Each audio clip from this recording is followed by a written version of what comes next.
Rocky Marciano no fue el último campeón blanco de los pesos pesados, pero sí el último en poder igualarse con los más grandes de todos los tiempos. Rocky fue el único campeón de los pesados invicto a lo largo de toda su carrera. Ganó sus 49 combates, 43 de ellos antes del límite, y por eso puede reclamar el título de luchador indestructible. Pequeño, ligero y con un estilo limitado, poseía en cambio una pegada devastadora. Incluso cuando estaba muy castigado, su deseo de victoria le daba nuevas fuerzas para acabar noqueando a su rival antes de que el árbitro pudiera parar el combate. Rocky Marciano nació en la localidad de Brockton, Massachusetts, el 1 de septiembre de 1923. Sus padres se habían conocido allí después de emigrar desde Italia. Su madre, Pasqualena, había llegado en 1916 y su padre, Pierino, después de la Primera Guerra Mundial, donde luchó contra los alemanes, fue herido y sufrió los efectos del gas mostaza.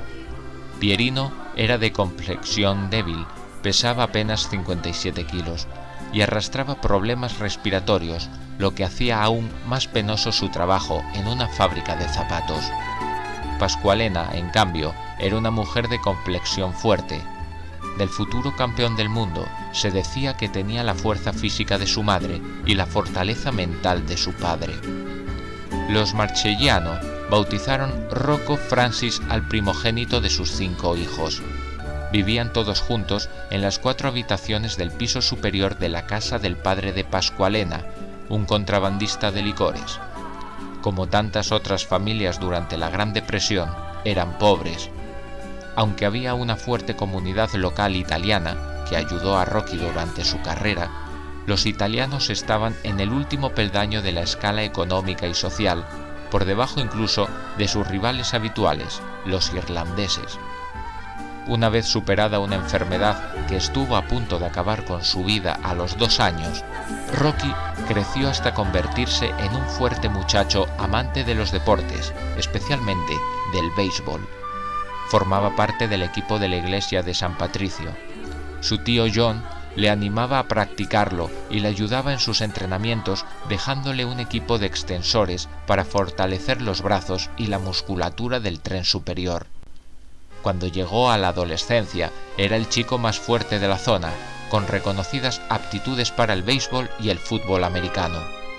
A los 16 años, Rocky y varios amigos abandonaron el instituto de Brockton porque no les permitían jugar en el equipo de béisbol de la iglesia, tal y como lo hacían con el del colegio.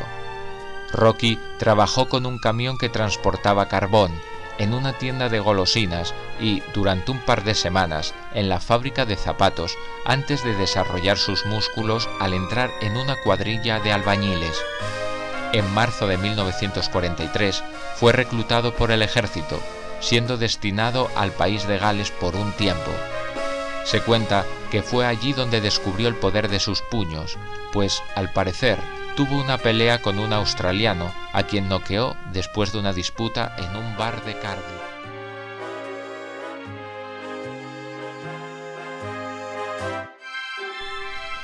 De vuelta a Estados Unidos, Rocky desarrolló su talento para el boxeo y el béisbol, representando a su campamento en varias competiciones.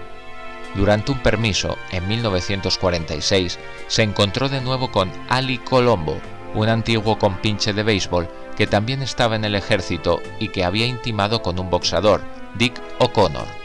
Colombo empezó a diseñar la carrera boxística de Rocky. Gracias al respaldo de un tío de Rocky, Mike, le convenció de seguir por este camino. El tío Mike arregló un combate con el promotor local Gene Caggiano, pero Rocky fue descalificado por juego sucio. De regreso al campamento, Rocky se apuntó para disputar una competición de aficionados en Portland, Oregón. Se lesionó la mano en la semifinal, que ganó, pero disputó la final tras ingerir un calmante. Perdió y tuvo que recibir tratamiento médico durante 6 semanas para recuperar sus nudillos dislocados. Su registro como aficionado, incluido su combate con Coley Wallace, fue de 8 victorias y 4 derrotas. una vez licenciado y con la mano curada, empezó a trabajar cavando zanjas para la compañía de gas de Brockton. Entonces le llamó Ali Colombo, que todavía estaba en el ejército. A través de su amigo Dick O'Connor, Ali le ofreció la posibilidad de pelear en Holyoke, Massachusetts. La madre de Dick O'Connor le preparó un suculento bistec y después, como solía hacer antes de muchos de sus combates, Rocky se fue a dormir un par de horas. Para iniciarse como púgil profesional y evitar que su madre lo supiera, Rocky y Ali buscaron un seudónimo. Como era el día de San Patricio, decidieron usar un nombre irlandés, Rocky Mac. Su rival fue Lee Epperson, un púgil con más estilo. Rocky se lanzó al ataque desde el primer instante, y aunque muchos de sus golpes se perdieron en el vacío, supo encajar los de Epperson sin cansarse en los 2 asaltos y poco que duró la pelea. En el comienzo del tercero, un derechazo en el plexo envió a Epperson a la lona. Rocky había ganado su primer combate profesional. Esta victoria, lejos de darle prestigio, constituyó para Marciano una tremenda decepción. No había gustado en su debut y era consciente de que su porvenir en el boxeo de pago sería incierto. El gran amor de Rocky seguía siendo el béisbol, y pocos días después de su victoria ante Epperson, él y 5 amigos de Brockton fueron en coche hasta Fayetteville, donde hicieron una prueba para los Chicago Cubs, recibiendo un salario mientras estuvieran allí. Rocky sabía lanzar la bola, pero tuvo problemas con su brazo derecho. Increíblemente, el hombre que acabó con tantos púgiles con la potencia de su pegada tenía un lanzamiento débil. Esto, junto a su lentitud, fue suficiente para que lo rechazaran después de 3 semanas. Rocky decidió olvidarse de su combate profesional y se apuntó al torneo de aficionados de los Guantes de Oro, perdiendo tras una polémica decisión con Collie Wallace en Nueva York.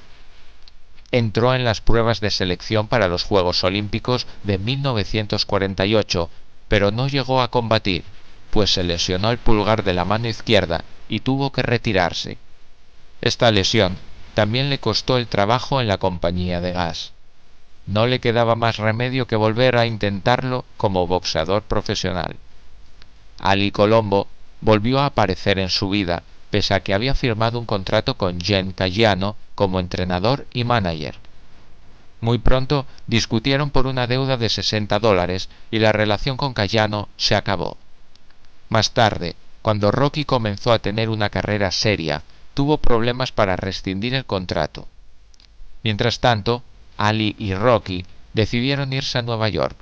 Ali escribió al conocido manager Al Whale mintiendo acerca de la edad de Rocky y sobre sus derrotas.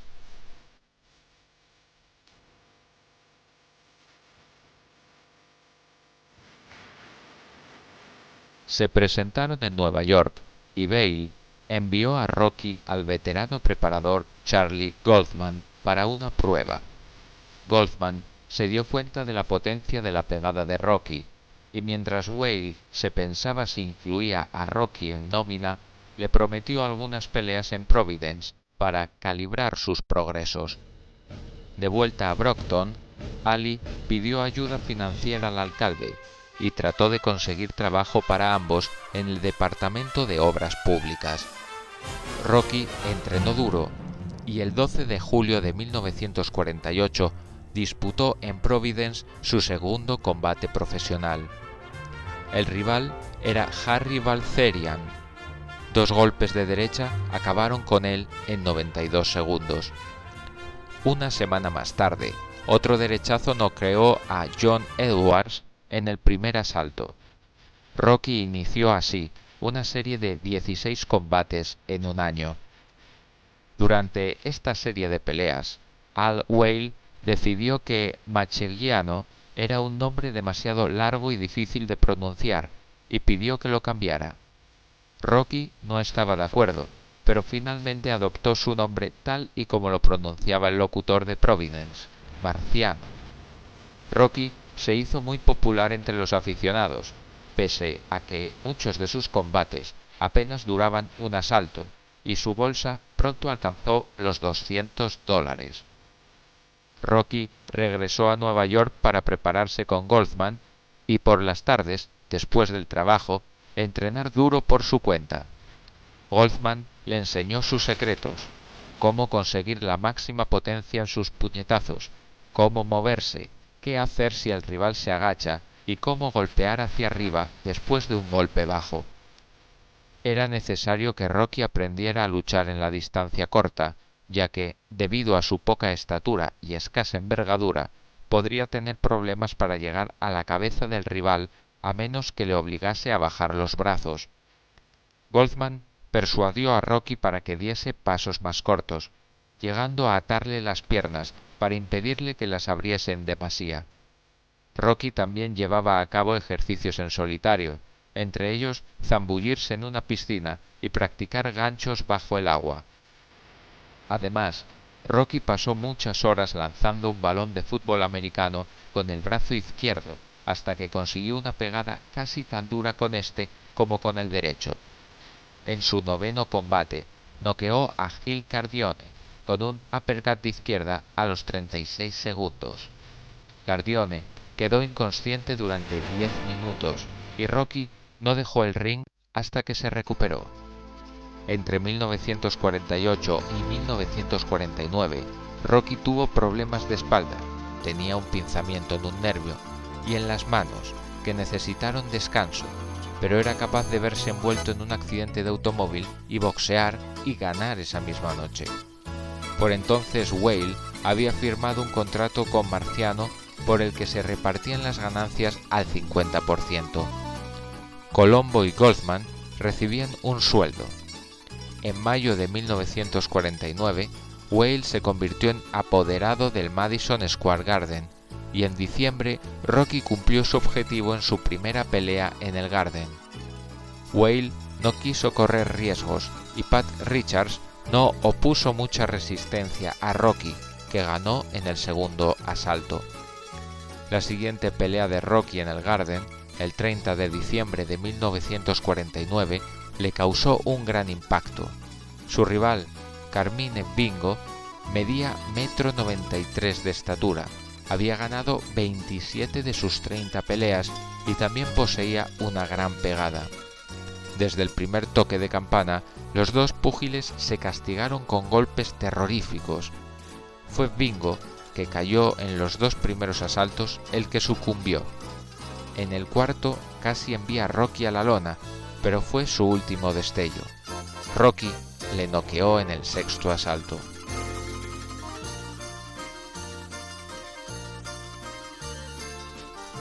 La siguiente pelea de Rocky fue la más disputada de su carrera.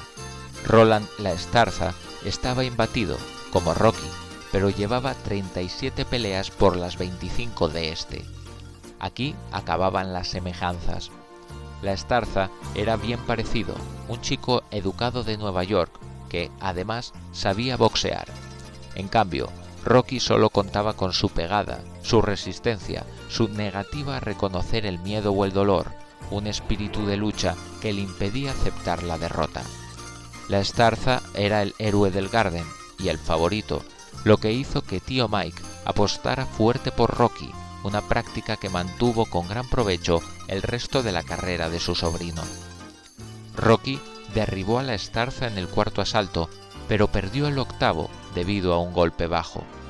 Al final del combate, la multitud chillaba de satisfacción por la pelea, y los dos púgiles pensaban que habían ganado. Los dos jueces habían anotado 5 asaltos contra 4 y uno nulo, pero con un ganador distinto. El árbitro había adjudicado un 5-5, pero entonces anunció la puntuación suplementaria que habían recibido los boxeadores siguiendo un sistema de reciente implantación. 6 puntos para La Estarza, 9 para Marciano. Rocky era el vencedor. El manager de La Estarza se puso furioso, afirmando que la relación de Whale con el Garden había decidido el combate. Rocky comenzaba a ser popular y a estar bien considerado entre los pesos pesados. Era el quinto en la lista de aspirantes al título de la NBA en poder de Heather Charles, pero debido a sus limitaciones, era bajo, no tenía alcance y su boxeo no era muy ortodoxo, muchos expertos no le vaticinaban un gran futuro. Incluso su manager, Whale, pareció aceptar este juicio, ya que, después de su triunfo en el Garden, Rocky volvió a pelear en Providence y otras ciudades pequeñas antes de regresar a Nueva York. En uno de esos combates, Johnny Score le causó un feo corte sobre un ojo, su primera herida de consideración, aunque ya había...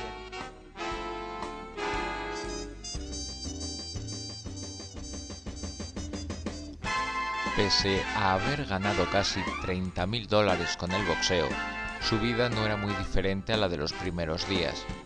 Prefería pagar en metálico, caminar antes que coger un taxi y se hospedaba en las fondas más baratas. Mantuvo su costumbre de comerse un bistec y echar una cabezadita en el vestuario antes de los combates. Era como un gato, podía dormirse si lo deseaba y despertar con toda su energía dispuesta para la acción. Antes de su siguiente pelea en el Garden contra el poderoso Rex Lane, 5 años más joven y con un récord de 24 victorias por KO en 36 combates, Rocky tuvo su primera experiencia en un campamento de entrenamiento. Era el primer síntoma de que pasaba a ser un aspirante al título. Noqueó a Lane en el 6º asalto con el último de una serie terrible de golpes de derecha. Rocky y Charlie Goldman bautizaron su puño derecho como Susie Q, un apelativo que fue adoptado por sus fans. Por entonces también se ganó su apodo, el fenómeno de Brockton. Rocky estaba tan cerca de la pelea por el título que decidió no correr ningún riesgo con su siguiente rival, Freddie Beshore.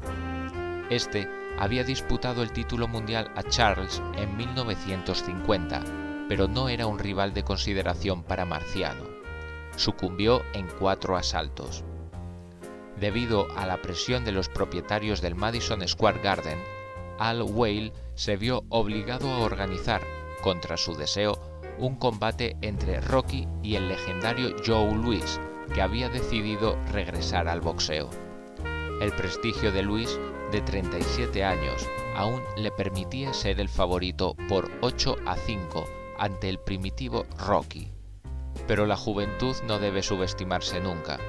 Louis encajó su tercera y última derrota en una carrera de 16 años. Rocky, que se había entrenado duramente en las montañas que rodean el lago Greenwood, en Nueva York, noqueó a Louis en el 8º asalto y puso punto final a la carrera de este. En 1952, Rocky doblegó al peligroso Lee Sabold y se embarcó en una gira de exhibiciones, a menudo peleando contra su propio hermano, presentando como otro boxeador. Se descubrió el truco y la Comisión de Boxeo de Maine le suspendió por 30 días. También en aquellos tiempos, un comité del Senado estadounidense estaba investigando el aparente monopolio del Club Internacional de Boxeo, los promotores del Garden, en el terreno de los pesos pesados.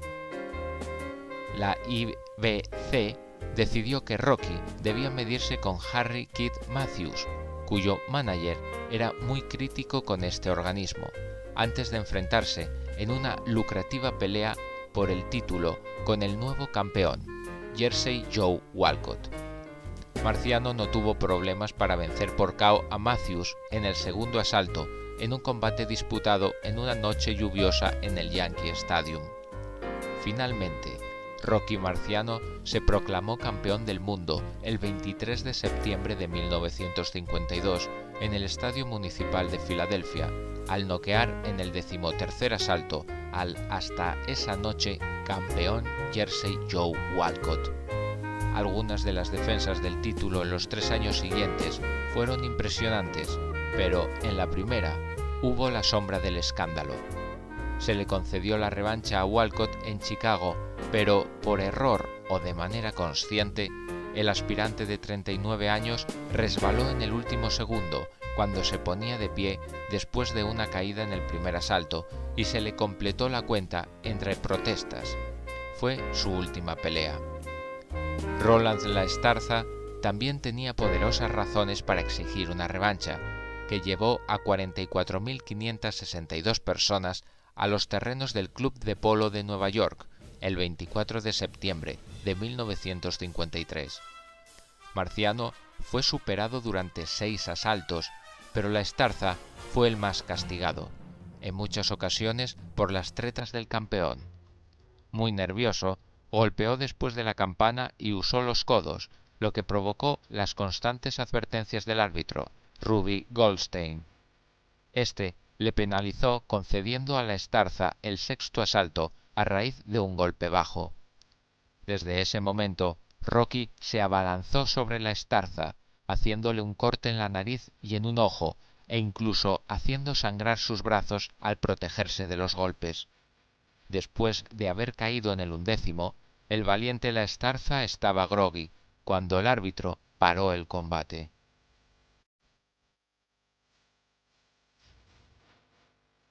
Las dos peleas contra Heather Charles en junio y septiembre de 1954 han pasado a la historia. La primera tuvo lugar en el Yankee Stadium ante 47.585 aficionados.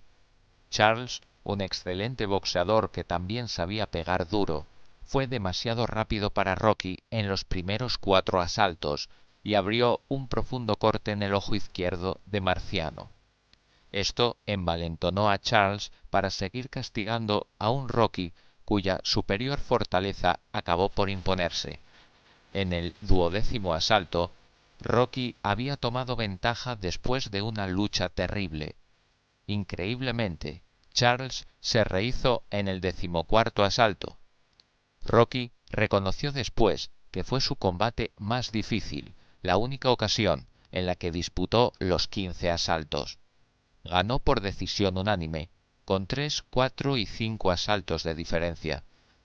La revancha, celebrada de nuevo en el Yankee Stadium, fue terriblemente sangrienta. Marciano empezó a atacar rápidamente y Charles ya había caído en el 2º asalto.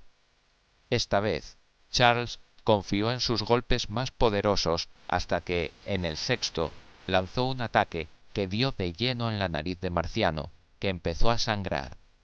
Parecía que el combate se iba a parar.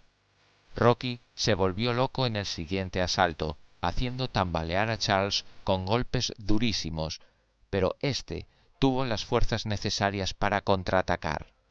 El 8º asalto podía ser el último, lo que efectivamente sucedió. Rocky, consciente de ello, estuvo imparable. Charles cayó en 2 ocasiones. En la segunda de ellas, solo alcanzó a poner una rodilla en pie antes de que el árbitro...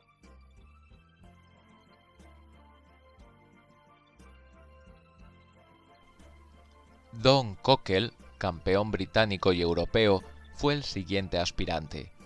Se mantuvo entero durante los 3 primeros asaltos, pero a partir de entonces, Rocky pasó a dominar el combate. De la misma forma que 18 meses antes contra la Estarza, Rocky hizo uso de todos los trucos conocidos. Golpes bajos, codazos, golpeó a Cockell cuando estaba caído después de hincar una rodilla en tierra en el 9º asalto. El árbitro Frankie Brown detuvo el combate. Durante años, Archie Moore, campeón del mundo del peso semipesado, había pedido una oportunidad para medirse con Marciano, lo que se le concedió el 21 de septiembre de 1955. Moore tenía 41 años y era uno de los boxeadores más inteligentes de todos los tiempos. Tal y como hiciera Walcott, Moore derribó rápidamente a Marciano en el 2º asalto. Marciano se levantó con el 2 y se refugió en las cuerdas mientras el árbitro, Harry Kessler, seguía contando. Entonces no había la preceptiva cuenta de protección hasta 8, así que se trataba de un error. Moore, que había conseguido el título mundial a base de victorias por KO, tenía derecho a que le dejaran castigar al aturdido Marciano. Cuando el árbitro se dio cuenta del error, juntó los guantes de los 2 boxeadores y permitió que siguiera el combate. Rocky se había recuperado y Moore no tuvo otra oportunidad. Derribado en el 6º y en el 8º, fue finalmente noqueado en el 9º asalto. Después de este combate, se supo que Marciano estaba pensando en la retirada. Su familia quería persuadirle de ello y, como él mismo reconoció, si un púgil veterano como Moore me causa tantos problemas, es que ha llegado la hora de que me retire. También influyó que Moore había reabierto sus heridas en su nariz y su ojo izquierdo. Por si fuera poco, Rocky se enteró de que su manager, Al Whale, le había estafado $10,000 de su pelea con Cockle. Todos estos factores le llevaron a anunciar su retirada el 27 de abril de 1956.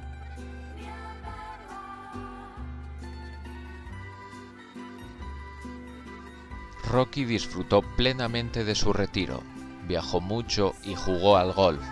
Le gustaba volar en los aviones de sus amigos y marcarse objetivos. No era un gran hombre de negocios, pero pocos se hubieran atrevido a engañarle. El 31 de agosto de 1969, víspera de su 46 cumpleaños, Rocky tomó un avión para volar de Chicago a Des Moines con un amigo. Pero sobre las 9 de la noche, el avión se estrelló y sus 3 ocupantes murieron en el acto. Rocky tenía problemas con su esposa y al día siguiente iba a visitar a una amiga.